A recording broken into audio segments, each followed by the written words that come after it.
Hey guys, Peter here to tell you about the latest from Sólstafir, Hin Helga, kvöl, out November 8th on Century Media Records. The album has 9 tracks, 44 minutes in length, and this is the band's 8th full-length studio album.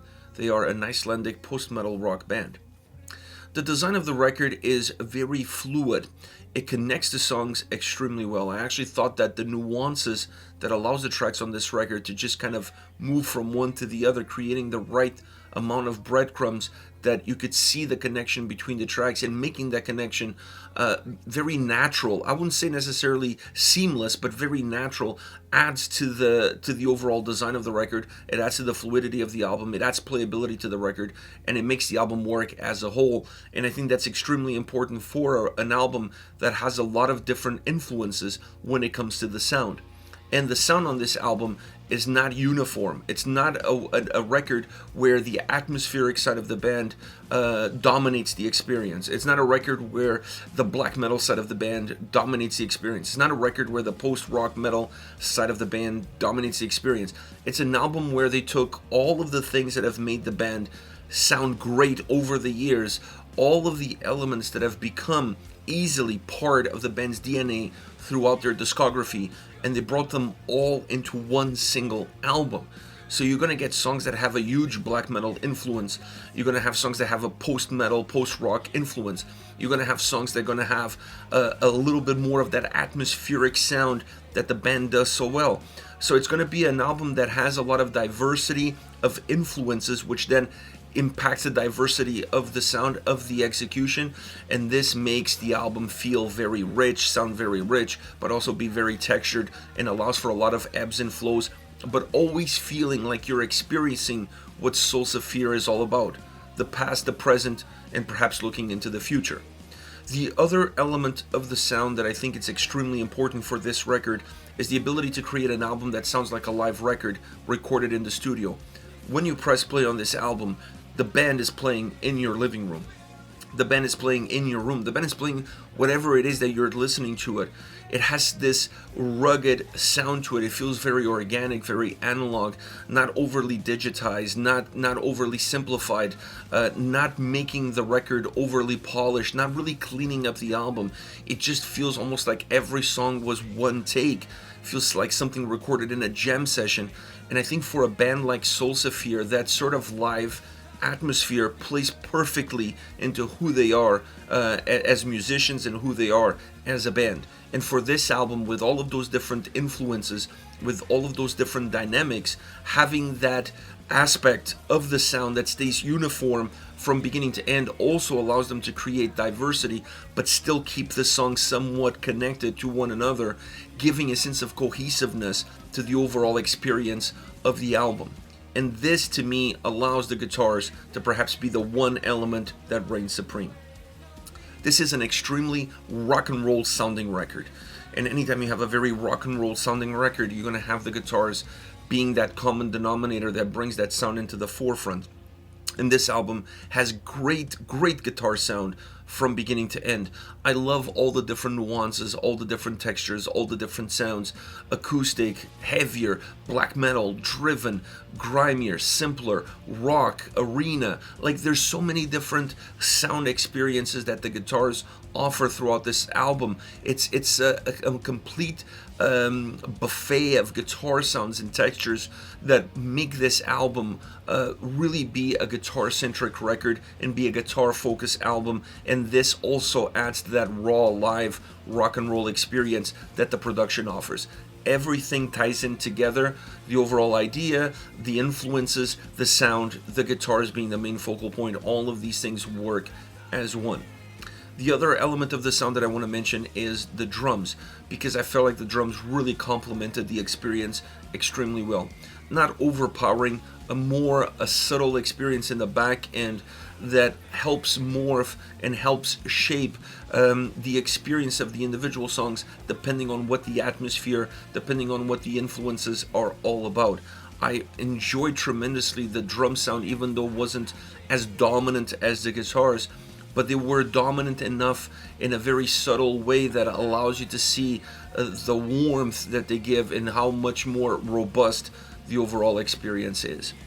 And then you get down to Addy's vocals. His performance is it feels extremely painful at times throughout this record, because he really carries his heart on his sleeve, and when he performs he doesn't hold back. So sometimes it almost feels like he's straining his vocal cords in the way he delivers some of these songs, the emotion that's buried throughout this entire record. It's an album that has that organic, that natural feel to it in the sound and in the vocal performance. It's almost like not only the band is performing in your living room, he's singing right next to you. That's kind of how the sound works on this album. And I think having that more raw feel of being there in the booth with him, or just having him in front of you vocally, plays a powerful role in how these songs come about and how this whole album is presented with this live experience behind it.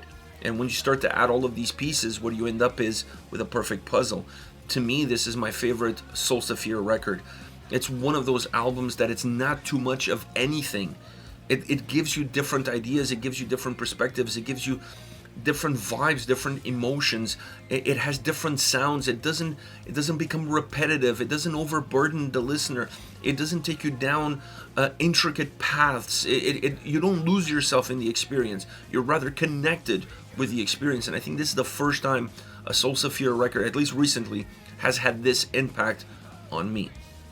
As far as favorite songs are concerned, I want to start off with Blakkrakki. Blakkrakki is one of those fun, it's hard to say it's a fun track because there's some raw aspects to this song, but it has a live small club kind of vibe to it.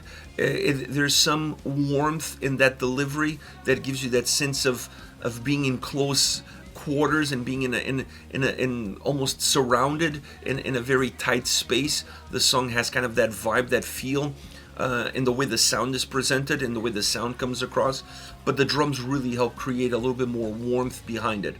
The vocals in the verses push that energy forward. It feels like they're trying to engage the listener and really carrying the song with a sense of purpose.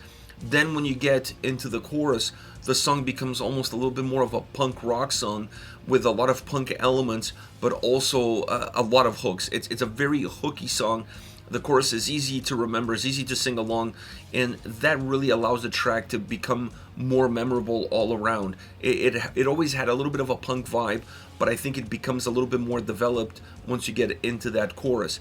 And then the guitar sound on the second half of the song really explodes, and it becomes a lot more of a guitar-centric song, of a guitar-driven song. Next we have Sálumessa. This is an absolutely haunting track. I think it's the song that I listen to the most, because every time I'm listening to the album I have to play this track on repeat. I get goosebumps every time that I listen to it.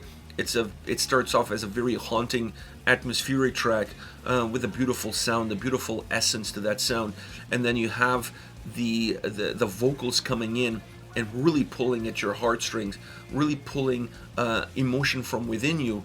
And for me personally, I don't understand the lyrics of the song, but I understand the emotion of the song, and it's an emotion that's contagious, that makes you feel emotional as well. There's this somberness to the track. There's this sense of finality to the track. There's almost of letting go, of not being able to control the outcome. It's a really chilling song in the terms of how it sounds, of how it's presented, and I love the fact that the track grows. It becomes a little bit bigger with more sound, but always keeping the melancholy alive and well, and then returning back to it, and then it finishes off in a very raw note with heaviness, with the guitars coming in feeling very heavy, very uncontrollable, almost the way the vocal performance felt throughout the entire track. The guitars kind of mirror that image at the end of the song, putting an exclamation mark on the track. Last but definitely not least, we have Grýla. And Grýla to me is a song that has a punk sound, but it's not a punk sounding song. Maybe it's hard to explain it, but it has a lot of rawness on the guitars, and that rawness comes through very clearly. It has a lot of intensity, so it has a lot of punk elements, but it doesn't necessarily sound or feel or is constructed in a punk way. It's also a track that brings in some jazz elements, and that adds great atmosphere to the song. It really makes the textures of the song a lot richer, and it's a track that evolves into a more, eventually into a more atmospheric output, and then towards the end of the song, almost like the walls come crumbling in and the track becomes a lot more raw, a lot more natural, a lot more organic. So it's a very interesting track because of the different emotions and the different pieces that build it up. Some punk ideas, some raw sound, some jazz elements, some atmospheric elements, and then some heavy guitars to put the cherry on top. This is it, Sólstafir with Hin Helga kvöl, out November 8th on Century Media Records. Let me know your thoughts on the band, on the singles. Hit me up in the comment section and I'll see you all at the next video. Take care, guys.